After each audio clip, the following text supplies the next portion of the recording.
안녕하세요. 사랑하는 성도님, 기쁨의 주님이 우리와 함께 하십니다. 우리와 함께 하시는 주님을 찬양합니다. 기도합시다. 주님 감사합니다. 오늘도 저희들에게 새날을 주시며 주님의 말씀 앞에 불러주시니 감사합니다. 매일매일 주시는 말씀이 저희들에게 생명의 양식이 되고 나아갈 삶의 길의 빛이 되어 주시옵소서. 말씀으로 인해 저희들의 삶이 더욱 거룩해지고 의로워지고 향기로운 인생으로 이 세상에서 빛난 삶이 될 수 있도록 오늘도 성령님 저희들을 깨우쳐 주시옵소서. 예수님 이름으로 기도합니다. 아멘. 오늘 말씀은 룻기 3장 14절부터 4장 6절까지입니다. 제가 읽겠습니다. 룻이 새벽까지 그의 발치에 놓다가 사람이 서로 알아보기 어려울 때에 일어났으니 보아스가 말하기를 여인이 타작마당에 들어온 것을 사람이 알지 못하여야 할 것이라 하였습니다. 보아스가 이르되 네 겉옷을 가져다가 그것을 펴서 잡으라 하매 그것을 펴서 잡으니 보리를 6번 베어 룻에게 지워주고 성읍으로 들어가니라. 룻이 시어머니에게 가니 그가 이르되 내 딸아 어떻게 되었느냐 하니 룻이 그 사람이 자기에게 행한 것을 다 알리고 이르되 그가 내게 이 보리를 6번이나 되어주며 이르기를 빈손으로 내 시어머니에게 가지 말라 하더이다 하니라. 이 시어머니가 이르되 내 딸아 이 사건이 어떻게 될지 알기까지 앉아있으라. 그 사람이 오늘 이 일을 성취하기 전까지는 쉬지 아니하리라 하니라. 4장 1절입니다. 보아스가 성문으로 올라가서 거기 앉아있더니 마침 보아스가 말하던 기업물을 짜가 지나가는지라. 보아스가 그에게 이르되 아무개여 이리로 와서 앉으라 하니 그가 와서 앉으매 보아스가 그 성읍 장로 10명을 청하여 이르되 당신들은 여기 앉으라 하니 그들이 앉으매 보아스가 그 기업물을 짜에게 이르되 모압 지방에서 돌아온 나오미가 우리 형제 엘리멜렉의 소유지를 팔려함으로 내가 여기 앉으니 들과 내 백성의 장로들 앞에서 그것을 사라고 내게 말하여 알게 하려 하노라. 만일 내가 물으려면 물으려니와 만일 내가 물으지 아니하려거든 내게 고하여 알게 하라. 내 다음은 나요 그 외에는 물을 자가 없느니라 하니 그가 이르되 내가 물으리라 하는지라. 보아스가 이르되 내가 나오미의 손에서 그의 밭을 사는 날에 곧 죽은 자의 아내 모압 여인 룻에게서 사서 그 죽은 자의 기업을 그의 이름으로 세워야 할지니라 하니 그 기업 물을 자가 이르되 나는 내 기업에 손해가 있을까 하여 나를 위하여 물으지 못하노니 내가 물을 것을 네가 물으라. 나는 물으지 못하겠노라 하는지라. 아멘. 자, 이제 어제 룻이 보아스가 이제 잠든 그 발치로 이불을 들고 들어가서 이제 있다가 한밤중에 보아스가 깜짝 놀라 깨어서 그가 룻인 것을 확인하게 되죠. 그리고 룻이 그에게 당신이 바로 기업 물을 자입니다 라고 말하면서 일종의 그 나와 결혼해 주세요와 같은 그러한 메시지를 보내죠. 또 이러한 그 행동 속에는 무엇인가 좀 성적인 그러한 의미도 좀 담겨 있죠. 자, 이러한 그 상황에서 이 보아스가 이제 룻에게 말하죠. 새벽까지, 근데 새벽인데 아직 해가 뜨지 않은 시간입니다. 왜냐하면 그 새벽까지 이제 발치에 누워 있다가 사람들이 서로를 알아보기 어려운, 그러니까 어스름붓이 이렇게 좀 몇 명이 비춰오는 그쯤에 일어났습니다. 왜냐하면 보아스가 이렇게 말하기 때문이죠. 여인이 내가 이 타작마당에 들어온 것을 사람들이 알지 못하여야 하리라 라고 하면서 룻을 일찍 그렇게 보이지 않는 시간에 내보냅니다. 보아스는 굉장히 배려 깊은 사람, 세심한 사람, 또한 여기에 룻이 이렇게 왔다가 가는 모습을 누가 봤다고 하면 이것은 분명히 룻에게 좋을 리가 없습니다. 아주 부정한 여인으로 이렇게 낙인 찍힐 수도 있고 어떻게 보면 룻을 보호하고 또 사람들은 무엇인가 좀 보면은 부정적으로 말을 퍼뜨리기를 좋아하죠. 사실 이것은 이상하게도 사람들이 배우지 않고도 잘하는 일인 것 같아요. 그러니 보아스는 조심시키는 거예요. 불필요하게 오해 살 만한 그러한 행동을 하지 않는 것이죠.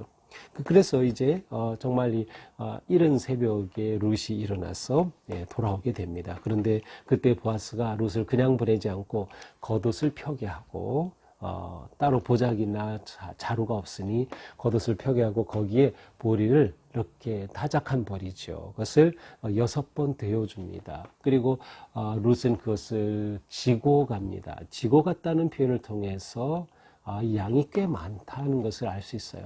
이삭을 주운 거는 타작을 해야 하는 수고가 있겠지만 이거는 직접 타작한 것이기 때문에 6번 되어 주었다는 양 자체도 많겠지만 굉장히 풍성하게 이렇게 주었다는 것을 우리는 생각해 볼 수 있습니다. 이렇게 롯에게 지어주고 이제 롯은 이 룻은 집으로 돌아가게 되죠. 자, 룻이 시어머니에게 가니까 시어머니가 말합니다. 내 딸아, 어떻게 되었느냐? 여기서 어떻게 되었느냐? 이것을 직역하면 이게 누구냐? 그런 뜻이에요. 이게 누구냐? 그런데 모든 성경들은 어떻게 되었느냐라고 이렇게 궁금해하는 것으로 번역해 놓고 있습니다. 만약 그대로 번역한다면 저는 이렇게 생각해 봤어요. 이게 누구야? 그러니까는, 굉장히 반기는 우리말에 그런 표현 있잖아요. 오랜만에 가족이 온다든지 뭔가 중요한 일이 있는데, 어디에서 시험을 보고 아들이 돌아온다. 이게 누구야? 하면서 맞이하는 그러한, 투로 저는 받아들여도 좋겠다. 그렇게 생각해 봅니다. 물론 이것을 이제 신학적, 아니면 의미적으로 해석해서 내가 누구냐. 왜냐하면 이 앞에서 보아스가 이제 밤에 발치에 들어온 이 룻에게도 내가 누구냐 이렇게 물어서 같은 그러한 물음이 있는 것을 통해서 어떤 그 룻의 정체성에 대한 질문, 너는 보아스의 아내가 되느냐? 뭐 이렇게 의미를 담아 해석하기도 합니다. 그러나 어쨌든 네, 이렇게 반갑게 또 정말 궁금해하면서 맞아주죠. 그러니까 룻이 이제 자기에게 있었던 일을 다 말합니다. 그러면서 내게 보리를 6번이나 데워주면서 빈손으로 시어머니에게 가지 말라 하였습니다. 이렇게 말해줍니다. 자, 빈손으로.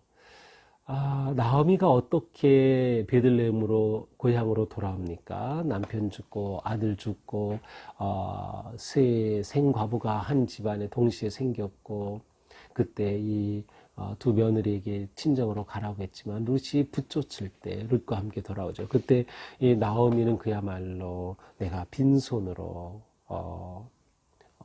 빈 상태로 나온 이 베들레헴이라는 표현을 하죠. 1장 21절에 그런 표현이 있는데 그렇습니다. 지금 나오미의 인생, 또 룻도 그렇고 텅 빈 인생이죠. 텅 빈 인생, 실패한 인생, 절망한 인생으로 지금 베들레헴에 돌아온 상태입니다. 또 이곳에 와서도 극빈한 가난 속에서 텅 빈 그러한 인생이죠. 그런데 보아스는 빈손으로 내 시어머니에게 가지 말라.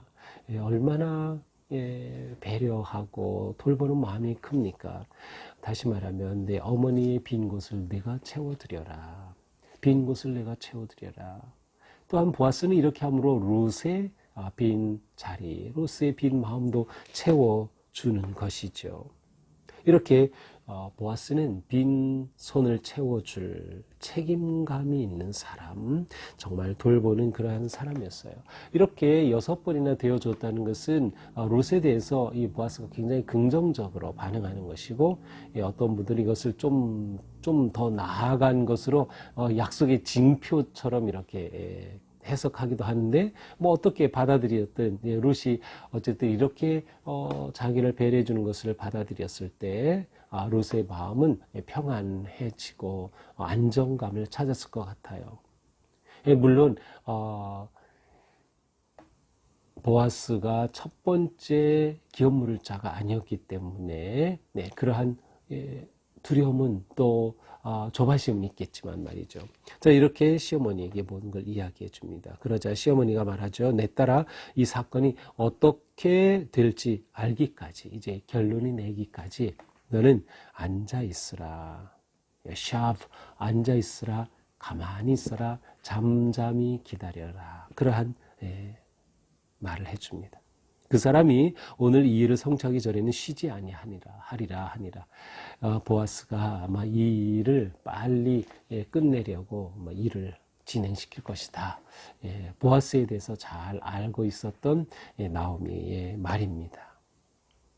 자, 4장으로 넘어가죠. 이제 정말 새 동이 터온 그날 보아스가 성문으로 올라가서 거기에 앉아 있습니다. 왜 성문으로 올라갔을까요? 성문은 그 사람들이 드나드는 곳이죠. 이 시대의 성문, 그 성문 주변은 바로 요즘으로 치면 어떤 마을회관과 같은 곳이에요. 그래서 사람들이 모이는 곳, 제일 많이 모이는 곳이죠. 또 거기서 어떤 상행위가 이루어지기도 하고요. 물건을 거래하는 것, 또 거기에서는 재판이 이루어지기도 합니다. 그래서 그곳에 성에서 이렇게 문에 올라앉으면서 오가는 사람들을 보고 많은 사람들이 모이는 곳이기도 하는 곳이죠. 그래서 그곳에 딱 올라가 있습니다. 왜 올라갔을까요? 그렇죠. 바로 첫 번째 기업물을 자가 되는 그 사람을 만나려는 겁니다. 그런데 정말 그 사람이 지나가는 겁니다. 기업물을 자가 지나가는지라. 그래서 보아스가 반갑게 그를 부릅니다. 아무개여 이리로 와서 앉으라 하니 그가 와서 앉으매. 아무개여, 우리 성경에는 아무개여라고 되어 있는데 보아스가 그 사람 이름 다 알고 있었겠죠. 근데 아마 성경을 기록하면서 익명으로 기록해 놓은 것 같아요. 굳이 이름을 밝힐 이유가 없죠. 보아스의 이름만 있으면 되니까. 그래서 그 사람을 불러 앉힙니다. 그리고서 2절에 보니까 그 성읍의 10명의 지도자들을, 장로들을 또한 청하여서 불러 모읍니다. 그래서 이제 성문에 그 마을의 10명의 장로들과 이 보아스와 기업물을 첫 번째 자격을 갖춘 그 사람이 앉게 됩니다. 이제 보아스는 이 일을 공적으로 처리하고 있어요. 그래서 그 기업 물을 자에게 말합니다. 모압에서 돌아온 그 나오미 가족, 우리 잘 알고 있지 않느냐. 그런데 그 나오미가 그 형제 엘리멜렉의 소유지를 팔려고 한다. 자, 이 성문에 모이는 이 회합, 이곳은 여성들은 참여할 수 없었습니다. 그러니까 지금 보아스는 마치 나오미를 대신해서 법정 대리인과 같은 그러한 자격으로 이곳에서 나오미가 지금 그의 소유지를 팔려고 한다라고 말을 꺼냅니다. 소유지를 판다. 이것은 사실 이스라엘의 법으로는 옳은 일은 아닙니다. 왜냐하면 하나님께서 각 기업별로, 그 지파별로, 가정별로 다 기업을 주신 땅이기 때문에 땅은 쉽게 판매하는, 거래할 것이 아니었습니다. 물론 100% 부정할 수 없는 것은 아니었지만, 그러나 이러한 표현은 아마도, 이제 엘리멜렉이 죽고 그 아들도 이제 다 없어졌기 때문에 결국 나오미가 그 남편이 소유했던 그 땅은, 결국, 여성들에게는 땅이 이렇게 물려주지 않기 때문에 결국 없어지게 될 거예요. 다른 기업물을 자가 맡아 가야 될 그런 상황입니다. 근데 어쨌든 나오미가 이제 이 땅에 대해서 일종의 권리가 있는 어느 그것을 이제 내놓은 셈입니다. 그러면서 이 보아스는 여기 앉은 이들 그리고 장로들 앞에서 그것을 사라고 내게 말하여 알게 하였노라. 자, 이렇게 나오미가 이것을 내놨으니까 내가 첫 번째 것을 맡아야 할 책임자다. 그러니 내가 그것을 내게 말해주려고 이곳에 너를 불렀다라고 말해줘. 그러면서 내가 만일 이것을 받으면 좋고 물으면 하지 않겠다고 하면 내가 그것을 받겠다. 이런 식으로 말합니다. 그러자 그가 말합니다. 내가 물으겠다. 내가 그것을 물려받겠다라고 말하죠. 이거 어떻게 됩니까? 보아스가 물려받아야 룻과 결혼하게 되는 건데 이 사람이 선뜻 내가 그것을 물려받겠다고 말합니다. 큰일 났습니다. 그러자 보아스가 추가 설명을 합니다. 좋아. 당신이 나오미에게서 그 밭을 물으는 것은 좋은데 그렇게 되면 죽은 자의 아내 모압 여인 룻 그도 여기에 포함이 되어서 그 죽은 자의 기업을 그의 이름으로 세워야 할지니라. 자, 이게 무슨 말인가 하면 이 기업 물을 자는 이 아무개 씨는 당연히 내가 기업 물을 자 첫 번째 자격이니까 당연히 좋죠. 엘리멜렉이 소유지였던 그것을 합법적으로 율법적으로 자기가 받게 되면 땅도 많아지고 굉장히 경제적으로 이득이 될 거라고 생각했어요. 그래서 그거 내가 물려받겠다, 물으겠다라고 했는데 이 보아스의 말을 들으니까 보아스의 말은 좋습니다. 그런데 룻도 책임져야 합니다라는 말이거든요. 자, 그렇다는 것은 룻과 관계 속에서 결혼은 아니더라도, 왜냐하면 아들 없이 죽으면 남편이 죽었을 경우에는 그 형제 순으로 관계 속에서 아들을 낳아 대를 이을 자로 삼곤 했어요. 그러니까 결혼은 아니더라도 이 룻과의 관계에서 아들을 낳아야 할 책임이 있다는 것도 포함이 되고, 동시에 그렇게 해서 아들을 낳으면 결국 나오미에게서 물은 이 땅의 소유가 어디로 가게 돼요? 자연스럽게 룻의 아들에게로 돌아갈 수밖에 없는 겁니다. 그러니까 이 사람이 그래? 나 그거 몰랐어. 그러면서 내 기업에 손해가 있을까 염려되니 내가 그것을 못하겠다, 물지 못하겠다라고 말합니다. 그러자 내가 못하겠다 하니 당연히 보아스가 그러면 이제 내가 그것을 책임지겠소 라고 이제 말하게 됩니다. 자, 이 사람이 자기의 책임을 포기하자 보아스는 그 책임을 맡을 수 있게 된 것이죠. 자, 이렇게 오늘 본문입니다. 자, 오늘 말씀을 쭉 보면서 우리는 다시 한번 이 보아스를 보게 됩니다. 자, 보아스의 헤세드, 보아스의 인애, 자비의 모습을 보게 되죠. 자, 헤세드의 삶은 그 사람의 성품을 통해 드러납니다. 하나님의 헤세드가 나오미에게, 룻에게, 또 룻이 나오미에게 헤세드를 보여주고, 또 나오미가 룻에게 보여주고, 또 룻이 보아스에게, 보아스가 룻에게 이렇게 정말 헤세드의 삶을 오늘 이 룻기를 통해서 계속 보여주고 있는데, 이 헤세드의 삶은 성품을 통해 드러난다. 이것을 볼 수 있어요. 보아스의 성품이 진정한 인애의 삶을, 우리가 살아야 할 그러한 인애의 삶을 잘 보여주고 있습니다. 바로 헤세드의 삶은 배려하는 것이죠. 세심하게 배려하는 것입니다. 또한 돌보는 것이죠. 세심하게 돌보는 것이에요. 내가 아닌 상대방의 유익을 생각해주고, 상대방의 명예를 생각해주고, 상대방의 도움을 주는 그러한 행위가 바로 헤세드에서 나오게 되는 겁니다. 또한 보아스는 이 일을 아주 민첩하게 이뤄갑니다. 그렇습니다. 자신의 책임을 완수해가는 모습이에요.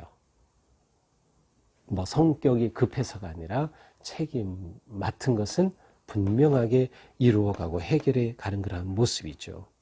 자, 이처럼 보아스는 헤세드의 삶이 성품을 통해 드러나는 것을 보여주면서 그의 선하고 아름다운 성품을 유감없이 발휘하게 됩니다. 우리가 이러한 삶을 기대하고 사모해야 돼요. 우리가 그리스도를 닮아간다라는 것은 이러한 성품의 삶을 살아가는 것이죠. 이러한 삶에는 손해도 예상해야 합니다. 이렇게 기업 물으는 것이 그냥 이익만은 아닌 것을 알 수 있어요. 첫 번 기업 물을 자가 그거 내가 손해보는 거구나 라고 해서 거절했던 것을 보면, 보아스가 룻과 결혼하고 그의 기업 물을 자가 되어준 것은 어떻게 보면 보아스에게는 그렇게 경제적으로 도움이 될 일은 아니었겠다는 것으로 저는 알 수 있죠. 이러한 모습들을 보면서 우리는 거룩한 성품의 삶이 얼마나 아름다운가 하는 것을 알 수 있습니다.